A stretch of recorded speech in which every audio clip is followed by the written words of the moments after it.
আসসালামু আলাইকুম প্রিয় ফুটবল ফ্যান্স। চ্যাম্পিয়ন্স লিগে আর্জেন্টাইন প্লেয়াররা নাকি ভালো পারফরম্যান্স দিতে পারেন না।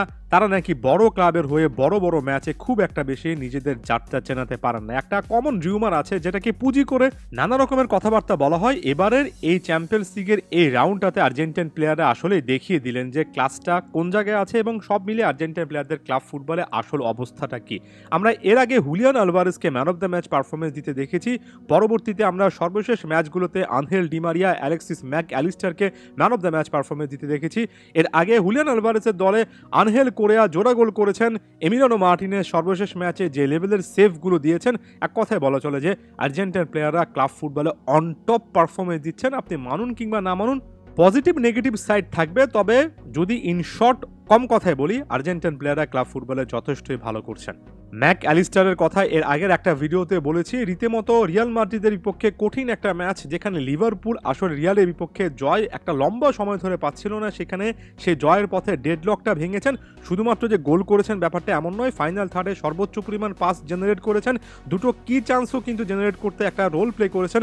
সবচেয়ে বড় কথা, ম্যাক অ্যালিস্টার মিডফিল্ডে ভার্সেটাইল একটা রোলে আসলে দেখিয়ে দিলেন তার রেঞ্জ কতটুকু।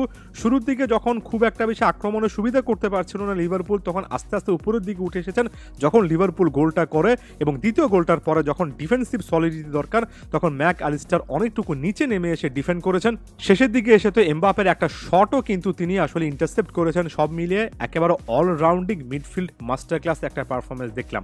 আনহেল ডিমারিয়া প্রসঙ্গে চলে আসতে হবে এবং আমি আসলে আউট অফ ওয়ার্ডস হয়ে যাচ্ছি কিভাবে ব্যাখ্যা করা যায় ডিমারিয়া এ বয়সে যে পারফরমেন্স দিয়ে যাচ্ছেন। সর্বশেষ একটা ম্যাচে হ্যাটট্রিক করলেন, পরবর্তীতে এ ম্যাচে জোড়া অ্যাসিস্ট করলেন। এক কথায় বলা চলে যে ডিমারিয়া তার ক্যারিয়ারের সবসময় যে ফর্মটা আমরা স্বাভাবিক বলে জানি, সে ফর্মটার আশেপাশে আছেন এবং এটা নিয়ে বেশি কথাবার্তা বলতে গেলে ঘুরে ফিরে ওই প্রশ্নটায় আসে যে এতটাই দুর্দান্ত ফুটবল খেলছেন, চ্যাম্পিয়ন্স লিগে এও ম্যাচে জোড়া অ্যাসিস্ট করে ম্যান অফ দ্য ম্যাচ হচ্ছেন, এর আগে বাইসাইকেল কিকে গোল করছেন, হ্যাটট্রিক করছেন, ডিমারিয়া কেন আসলে জাতীয় দল থেকে বিদায় জানালেন?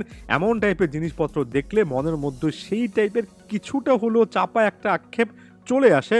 জাতীয় দলের ক্যারিয়ারটা কি আরেকটু লম্বা করতে পারেন? তবে সেটা যাই হোক, ডিমারিয়াকে এভাবে পারফর্ম করতে দেখা এক কথায় অসাধারণ একটা এক্সপিরিয়েন্স।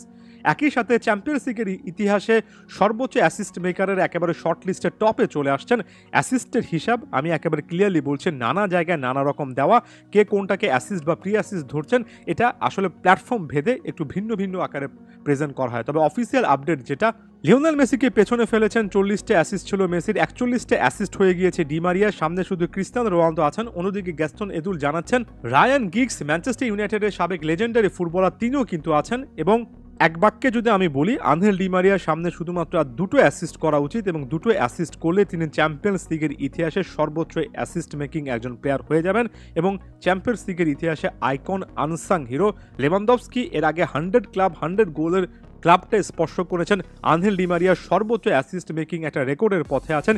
এই প্লেয়ারদেরকে ঘিরে একটু কম আলোচনা হয়েছে চ্যাম্পিয়ন্স লিগকে কেন্দ্র করে, তবে চ্যাম্পিয়ন্স লিগে বড় স্টেজে বড় বড় ম্যাচে এদের পারফরমেন্সটা আসলে সাবলাইম ছিল। স্পেশালি আনহেল ডিমারিয়া চ্যাম্পিয়ন্স লিগে এতটাই ইম্প্যাক্টফুল, এতগুলো পারফরমেন্স দিয়েছেন যে তার এই বর্ণাঢ্য ক্যারিয়ারের নানা দিক দেখতে গিয়ে আমরা অনেক সময় সেটা হয়তোবা অনেকেই খেয়াল করিনি। এরপর এমি মার্টিনেজ প্রসঙ্গে চলে আসবো। এমি মার্টিনেজ ম্যাচটা শুরু করেছেন তার ইয়াসিন ট্রফিগুলো দেখিয়ে এবং ব্যাক টু ব্যাক টানা 2 বছর ব্যালন ডিওরের চোখে কেন সেরা গোলকিপার তিনি। আরও একবার চ্যাম্পিয়ন্স লিগের বিগার স্টেজে তিনি প্রমাণ করেছেন। গতকালকে যে সেভটা ছিল গোল লাইন থেকে, এমন জায়গা থেকেও সেভ করা যায় শুধুমাত্র এমি মার্টিনেজের স্টাফ।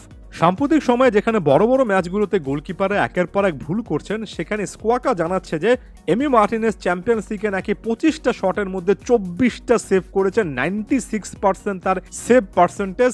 সব মিলিয়ে 5টা ম্যাচের মধ্যে একটা গোলে কনসিড করেছেন, বাকি ম্যাচগুলো ক্লিন শিট রেখেছেন।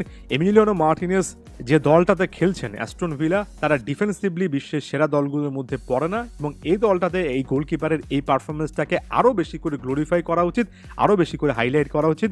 নানা কারণে এমি মার্টিনেজ সবচেয়ে জনপ্রিয় একজন প্লেয়ার নন, বিশেষ করে যারা আর্জেন্টাইন ফ্যান নয় তাদের মধ্যে। তবে এমিলিয়ানো মার্টিনেজের যে সুপ্রিম ক্লাস, যে লেভেলের পারফরমেন্স তিনি জাতীয় দল ক্লাব ফুটবলে দেন, এমিলিয়ানো মার্টিনেজ নিঃসন্দেহে এই মুহূর্তে বিশ্বের সবচেয়ে সেরা স্টপার, বিশ্বের সেরা গোলকিপার ওভারঅল কিনা সেটা আপনার ব্যাপার। তবে স্টপার হিসেবে এই মুহূর্তে এমি মার্টিনেজ আসলে অন্য একটা লেভেলে আছেন। 25টা শটের মধ্যে 24টা সেভ করা, চ্যাম্পিয়ন্স লিগে এই টাইপের চাপের মুখে এমন পারফরমেন্স দেওয়া এক কথায় অবিশ্বাস্য।